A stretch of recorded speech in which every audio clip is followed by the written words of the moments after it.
Nah, kalau asbab nuzul ayat ini, sebab turun ini adalah salah satunya Allah sedang menerangkan kepada Rasul. Ini adalah golongan ketiga dari manusia yang akan hadapi dalam kiamat. Mukmin itu sahabat-sahabat yang ada di sekitar engkau. Kafir itu yang ada di hadapan engkau yang akan memerangi engkau. Nah, yang ketiga ini adalah yang ucapannya mukmin, ucapannya beriman, luarnya iman, dalamnya kafir. Ini namanya munafik. Ini golongan ketiga. Maka dengan turunnya ayat ini Rasulullah jadi sadar. Di antara kumpulan-kumpulan kita, ini orang yang ada iman luarnya sama dengan kita, tapi batinnya dalamnya itu kafir. Alhamdulillah ini.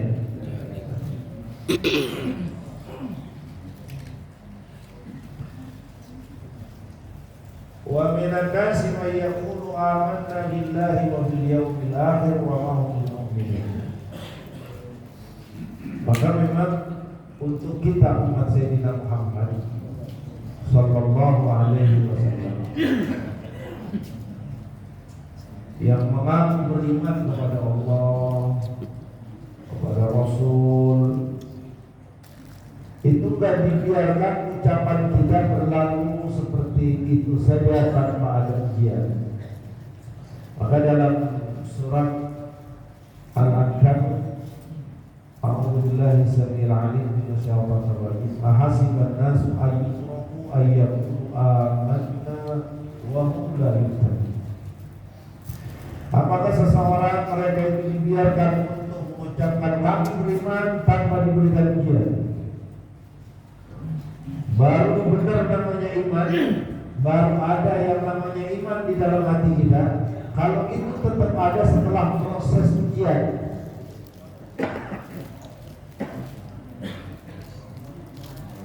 Contoh,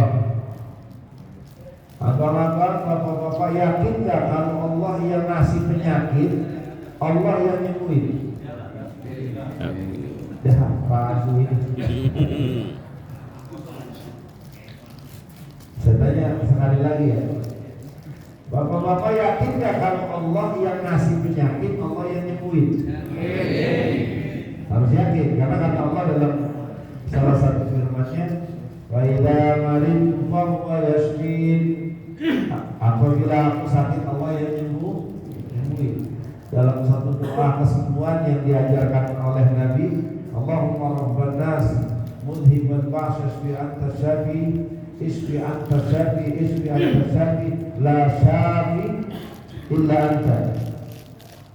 Wahai Tuhan manusia, hilangkan segala penyakit, tidak ada kesembuhan kecuali kesembuhan Kau, dan tidak ada penyembuh kecuali Allah.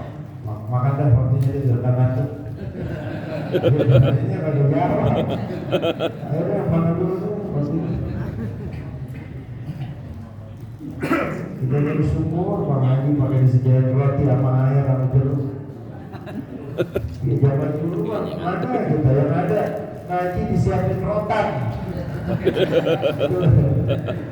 Makanya kalau lagi ini misalkan kita ngopi, tahu nih pagi ini makan apa enggak kita makan, ayo semangat.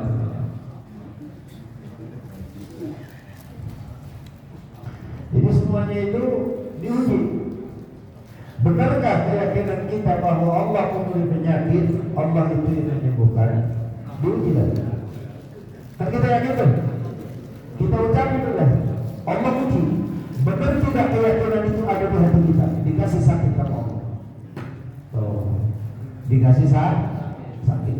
Lihat, kalau saat Allah berikan sakit kepada kita, di hati kita tetap mengatakan bahwa tidak ada penyakit kecuali penyakit yang Allah berikan kepada aku, dan tidak ada penyembuh penyakit aku kecuali Allah, maka di situ beriman. Itu dalam satu urusan Pak. Sementara bicara iman bukan hanya satu dua yang kita imani. Dan makanya Allah Subhanahu wa taala ingin memberikan tahu kepada Sayyidina Muhammad, kamu gak bisa tahu Rasulullah sallallahu alaihi wasallam apa yang ada di hati mereka. Karena saat Allah katakan, wa minan nasi may yaqulu amanna billahi wa bil yawmil akhir wa ma hum bimu'minin. Rasulullah itu gak tahu mana orang-orangnya, gak tahu. Karena Rasulullah itu la yaqali ala qulubin nas, la yaqali ala asrarin nas. Rasulullah itu gak tahu apa yang ada di hati manusia. Makanya kalau ada orang ngomong lebay banget, dia itu tahu hatinya. Dan tadi bohong. Nggak ada Pak. Sekelas Rasulullah itu Pak, itu memang gak dikasih tahu. Maka saat ada seorang sahabat Pak di dalam satu peperangan, sahabat ini membunuh seseorang yang sudah mengucap la ilaha illallah. Akhirnya dipanggil oleh Rasul. Sini. Kalau bahasa orang monogaminya, Nabi itu kan kebangetan saya sama kita. Maka kalau diterjemahkan ke bahasa kampung saya, Neng sini. Iya ya Rasul. Dan itu kenapa kan udah mengucapin syahadat masih dibunuh aja Neng. Enggak ya Rasulullah, saya yakin dia mengucapin syahadat karena takut sama pedang saya. Maka dengan alasan ini, setelah dia mengucapkan syahadat, tetap saya bunuh. Karena apa? Dia mengucapin ya syahadat ini, mengucapin la ilaha illallah ini tidak lain untuk menyelamatkan dirinya. Apa kata Rasulullah? Apakah kamu tidak belah dadahnya dan kemudian kamu lihat? Jadi Rasulullah kalau Allah tidak berikan tahu ini, nggak bakal tahu apa yang ada di hati manusia. Nah makanya cara Allah memberikan tahu kepada Rasulullah mana yang mukmin, mana yang munafik, mana yang mukmin, mana yang munafik. Maka setelah peperangan Badar dimenangi umat Islam,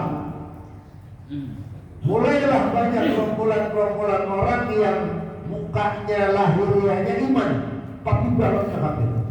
Saat itu juga belum beberapa pekan, belum beberapa bulan, baru beberapa hari itu ada dalam beberapa riwayat Allah sudah memerintahkan perang lagi kepada Rasul. Oh ternyata perang dadakan ini di mana luka-luka itu juga masih basah, itu Allah Subhanahu wa taala ingin memberikan tahu kepada Nabi kita bahwa siapa sebenarnya manusia-manusia yang tampangnya seperti kalian, mukanya seperti kalian, ucapannya juga seperti kalian. Asyhadu an la ilaha illallah Muhammadur Rasulullah, tapi mereka kafir. Mulai diperintahkan perang. Ternyata benar. Di tengah perjalanan hampir sepertiga kaum munafik itu, kaum yang lisannya beriman, hatinya kafir, itu balik mundur. Di situ Rasulullah tahu. Oh, ternyata mereka inilah yang Allah katakan mereka beriman dengan mulutnya, tapi hati mereka la yu'min, tidak beriman. Maka Rasulullah sudah mulai jaga jarak.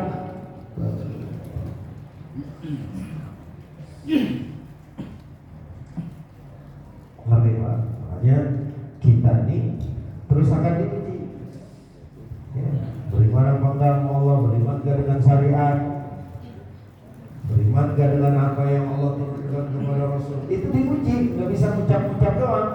Makanya tadi dalam surat Al-Ankabut itu, apakah manusia itu dibiarkan untuk mengucapkan kami beriman tanpa diuji dulu? Yakin nggak yang ngasih rezeki Allah? Yakin nggak? Yakin banget ya? Yakin? Yakin nggak? Yakin. Nggak boleh lagi nih Pak. Yarzuqu man yasha' wa huwal qawiyul aziz. Yang ngasih rezeki itu Allah Pak. Nggak boleh, nggak ada yang lain. Kalau kita bilang, oh wali kota ngasih rezeki juga, musyrik Pak. Nggak boleh.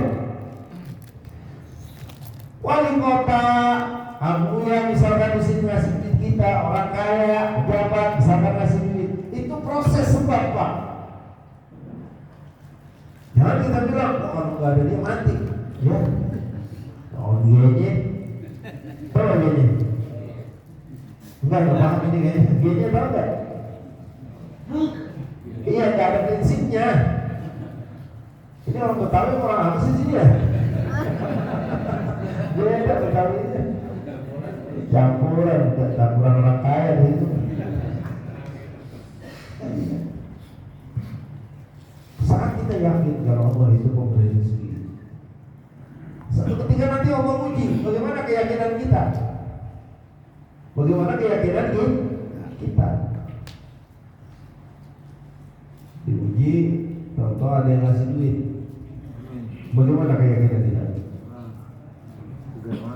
Kalau saat itu kita sudah mulai melupakan Allah, ingat kepada orang yang memberikan, makhluk yang memberikan kita uang, terima kasihnya begitu besar kepada makhluk dibanding kepada Allah, maka di sini kita sudah berhasil ucapan kita. Kalau kita meyakinkan, mengucapkan kalau Allah itu memberi rezeki. Sama ini dengan seluruh permasalahan-permasalahan. Saat kita yakin wallazi yuhyi wa yumiit, siapa yang menghidupkan Allah, siapa yang mematikan Allah. Beriman Pak, iman, percaya kalau Allah yang menghidupkan dan mematikan. Percaya, yakin, diuji sama Allah nanti. Orang yang kita cintai meninggal, anggaplah meninggalnya itu sakit. Sakitnya karena di situ ada unsur kelalaian keluarga. Akhirnya apa? Nah, di situ mulai diuji. Sering lah kita ngomong Allah yuhyi, la ilaha illallah wahdahu la syarika lah, lahul mulku wa lahul hamdu, yuhyi wa yumiitu wa huwa ala kulli syai'in qadir. Kan Allah yang hidup itu adalah satu yang Allah ambil dari keluarga kita yang kita cintai meninggal. Meninggalnya prosesnya sebabnya itu apa? Karena kelalaian saudara. Akhirnya apa? Gara-gara dulu lewat banget ke dokter, bini gue jadi mati. Nah, lihat Pak, ini akan terkait Pak. Ini ujian Pak. Ujian apa? Ujian ucapan kita, ujian ikrar kita. Ya, makanya kan kita sering pembacaan, bahkan itu juga sudah kita paham artinya, kita paham kandungan, tapi itu belum sampai ke hati kita. Artinya apa? Itu baru hanya lahiriah, tapi dalamnya belum. Yang mematikan Allah, yang menghidupkan Allah, yang menentukan segala-galanya Allah. Yakin? Yakin? Bawa kemari Pak. Nah ini di sini benar atau enggak itu nanti prosesnya lewat ujian. Makanya kita kalau kena musibah disuruh bilangnya inna lillahi wa inna ilaihi raji'un. Biar tetap kita sadar Pak bahwa ini kita punya Allah dan hanya kepada Allah kita kembali. Wa ma'hum bimu'minin, dan ini yang pernah kita sampaikan. Ini adalah orang-orang munafik. Kalau sudah yang terkait dengan akidah, luarnya iman, dalamnya kafir. Ini namanya munafik yang Allah ancam di dalam Al-Quran. Innal munafiqina fi darki asfali minan nar. Orang munafik itu di neraka paling bawah. Jadi kalau orang kafir Yahudi Nasrani itu masih di atas, orang maksiat masih di atas. Tapi kalau munafik yang lahirnya iman dalamnya kafir itu ditaruh di neraka Tuhan. Nah kalau munafik seperti ini sudah pasti mukhrijun anil millah atau kharijun anil millah, dia sudah dihukumkan keluar dari agama. Tapi ada yang munafik tidak keluar dari agama. Apa itu munafik yang tidak keluar dari agama? Nah itu kita tadi.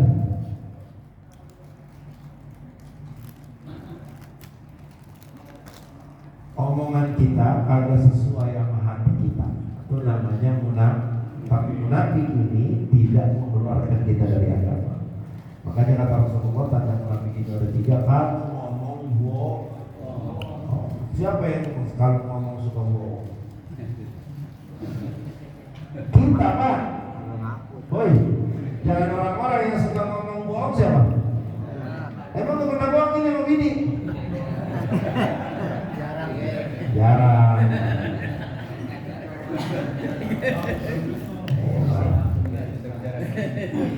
Jangan sekarang dosa yang paling banyak kita lakukan itu kepada istri, khususnya yang muda-muda nih yang umurnya 50 ke bawah. Kalau 50 ke atas aman enggak? Karena kan kalau yang 50 ke atas gasnya udah lebih kencang. Bener ya? Kalau yang pangkatan-pangkatan lain ini gasnya lebih kencang-kencang. Iya, udah ngambil lah.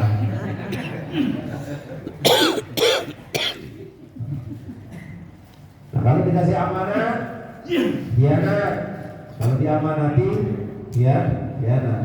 Kalau janji itu ingkar, yaitu tanda munafik. Kalau ada di kita salah satu sifat ini kata Nabi, maka kita tidak termasuk mendapatkan sifat orang munafik. Ini nggak boleh dirawatin. Kalaulah bohong,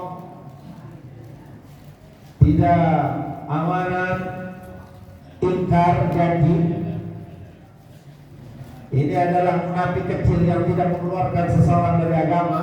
Tapi kata Nabi, kalau salah satu daripada tiga ini ada pada kita, maka kita termasuk ada bagian daripada kemunafikan. Mananya ini tidak menutup kemungkinan tiga ini akan bisa mendorong kita kepada kemunafikan besar. Nauzubillah ini. Makanya jujur aja kalau ngomong. Mau apapun konsekuensinya. Ada kondisi-kondisi di mana kita dibolehkan untuk bohong. Salah satunya adalah mendambaikan ya atau islah orang yang sedang bertikai. Kita boleh bohong. Yang kedua, orang yang memiliki lebih dari 2 istri. Itu boleh bohong. Bener loh. Bukan ngalamin aku ya, bukan. Bener itu. Jadi sekarang kita jujur, bukan kita sama sini. Ya kan, ini sebenarnya bahasa kita bisa ramas kan, kalau kita kan, masih kita bilang iya dong, ramas dong, ya. Nah kalau bener benar. Nah, makanya kata Nabi boleh. Makanya Sayyidina Ibrahim itu kan pernah bohong Pak. Sayyidina Ibrahim itu pernah bohong Pak. Kalau dia bilang istrinya di kami dibilang saudaranya kan. Sayyidina Ibrahim itu pernah bohong. Maka Nabi itu ada pernah bohong satu titik pun ada Rasulullah sallallahu alaihi wasallam. Yukhadi'una Allah wal ladzina amanu wa ma yahda'una illa anfusahum wa ma yashurun. Ini manusia-manusia munafik, Pak. Mereka itu nipu Allah. Ya. Mereka nipu Allah. Allah kan Maha tahu, Pak. La yakhfa 'alaihi shay'un fil ardi wa la fis sama'. Enggak ada yang tersembunyi, Pak. Maka saat Allah menerangkan tentang Maha Tahunya Allah, bayangin Pak, Allah Maha Tahu jumlah daun yang jatuh dalam sehari. Allah Maha Tahu dan tidak tersembunyi sedikit pun saat ada seekor semut yang hitam yang ada di batu hitam di malam gelap yang hitam. Allah Maha Tahu. Ini sedang memberikan sebuah pengertian yang itu masuk logika kita. Alat apa yang bisa tembus Pak? Mata apa yang bisa tembus Pak? Semut hitam di batu hitam di malam gelap gulita. Kagak ada yang bisa melihat, nggak ada yang tahu. Tapi Allah, makanya Allah la yahjubuhu syai'un, tidak akan pernah dihalangi sesuatu apapun pengetahuan Allah. Ini harus kita sadari. Kalau ini mantap, maka kita nggak berani sembarangan. Di depan orang kita takut sama Allah, di belakang orang juga kita takut. Nah kan kebanyakan kita ini belakang benar itu kalau di depan orang Pak. Woi, depan orang belakang benar di belakang bodo amat, gak ada yang melihat ini. Lah Allah kemana emang Pak? Benar kan? Nah kenapa sifat munafik ini lahir karena apa? Kita merasa Allah itu gak tahu. Allah itu gak tahu. Makanya ini rentetan ayatnya, yukhadi'una Allah wal ladzina amanu. Rentetan ayat hadis itu kayak apa namanya? Ayatnya kayak gitu. Mereka nipu Allah. Jadi sebab mereka itu jadi munafik, sebab kita ini jadi bohong, sebab ini kita jadi gak amanah, sebab kita jadi ingkar. Itu kenapa? Karena kesadaran kita, kontrol kita tentang Allah itu habis gak ada. Kalau Allah Maha mengetahui itu nggak ada di hati kita. Kalau Allah Maha melihat itu nggak ada di hati kita. Kalau Allah Maha tahu apa yang terlintas di hati kita, yang tersembunyi di hati kita, itu udah hampir nggak ada. Nah, kontrol ini kalau ini nggak ada, kok berani kita ngapain? Kalau depan orang benar kita, benar nggak? Kalau di depan orang kan, lah itu dia gaya-gayanya pejabat. Benar nggak kalau di depan kita? Lah tahu-tahu 3 bulan OTT. Lah apa yang mau kerjain? Lah kemarin bener banget pakai peci, bener banget pakai jamaah, bener banget pakai sorban. Ini Pak, ini kontrol ini Pak. Namanya kita tuh sering bilang munafik banget tuh kalau depan orang gitu. Iya Pak. Karena kalau hamba Allah yang sudah memiliki prinsip, dia nggak akan pernah terpengaruh dengan kondisi apapun. Di depan orang dia takut kepada Allah, di belakang orang dia takut. Karena kenapa? Di depan orang Allah Maha tahu, di belakang orang Allah Maha tahu. Di keramaian Allah Maha tahu, saat dia sendiri tidak ada yang tersembunyi. Allah Maha tahu, Maha melihat, wa huwas sami'un alim. Yakin? Yakin tidak? Yakin. Bilang Pak munafik kalau kayak begini, nggak ada. Ya kalau begini munafik semuanya itu. Benar nggak? Nah, apalagi akhir zaman Pak, abang-abangku. Akhir zaman itu, ini sering saya ungkapkan kata Syekh juga dari Jalani. Hadza zamanun amma nifaq. Ini zaman yang zaman sudah merata kemunafikan. Mana nggak ada yang munafik Pak? Karena apa? Karena munafik akhirnya semuanya zaman kondisi sekarang itu kondisi atau zaman pencitraan. Apaan aja? Bapak-bapaknya, ibu-ibunya, semuanya zaman pencitraan. Pengennya kelihatan gak baik, pengennya lahirianya kelihatan bagus, pengennya depannya mukanya kelihatan bagus, belakang bodoh amat. Maka wajar kalau di depan orang perbuatannya seperti ini, di belakangnya seperti yang lain. Nauzubillahimin. Paham kira-kira? Ini paling bahaya ini Pak. Kalau ini udah mantap. Allahu ya'lamu ma bis-sudur. Allah Maha tahu apa yang ada di hati kita. Berusaha mereka nipu Allah, nipu Rasul, nipu orang mukmin, akan tetapi mereka enggak sadar. Akan tetapi mereka tidak sadar. Wa ma yahda'una illa anfusahum. Sebenarnya mereka lagi tipu diri mereka. Allah ditipu, di mana Allah Maha tahu. Allah dibohongin, Allah nggak bisa dibohongin. Allah kita tahu Pak. Kenapa? Allah yang nyiptain segala-galanya. Belum ada kita udah tertera dengan jelas di Lauhul Mahfuz. Jadi nggak ada yang tersembunyi. Maka kalau kita punya rencana bohong sama bini, bohong sama orang, ingat aja ayat ini. Ya Allah nggak bisa dibohongin, Allah Maha melihat. Makanya prinsip-prinsip ini itu adalah prinsip pertama yang harus kita ajarkan ke diri kita, ke anak-anak kita. Maka nasihat Luqmanul Hakim kepada anaknya itu yang pertama apa? Yang pertama diajarkan semua kesadaran. Kesadaran apa? Nah, dimanapun kamu berada itu semuanya Allah tahu. Apapun yang kamu lakukan Allah Maha tahu. Apapun gerak-gerik kamu Allah Maha tahu. Dimanapun dan kapanpun Allah Maha tahu. Berarti kalau kita ria Allah tahu, kalau kita ujub Allah tahu, kalau kita sombong Allah tahu, kalau kita ikhlas Allah tahu. Kalau seluruh orang mengucapkan terima kasih karena perbuatan baik yang kita lakukan Allah tahu. Kalau semua orang diam dan tidak tahu, akan tetapi hati kita ikhlas Allah tahu. Maka jangan pernah narik diri, jangan pernah minder, jangan pernah ketakutan. Orang yang selalu memprioritaskan keikhlasan dalam segala perbuatan. Sedekah yang biasanya tangan kanan ngasih tangan kiri tidak, dia selalu melakukan itu. Ujiannya banyak. Ingat, Allah Maha tahu dan Allah akan menilai serta menerima apapun bentuk keikhlasan yang disalahkan hanya Mudah-mudahan Allah Subhanahu wa taala menjaga kita dari sifat-sifat munafik. Allah jauhkan kita dari manusia-manusia munafik. Allah matikan kita dalam keadaan iman, dalam keadaan Islam, dan dalam keadaan diakhiri dengan amal-amal saleh. Amin amin ya rabbal alamin. Subhanallahumma wa bihamdika asyhadu an la ilaha illa anta astaghfiruka wa atubu ilaik. Wa sallallahu ala sayyidina Muhammadin wa ala alihi wa sahbihi wa sallam.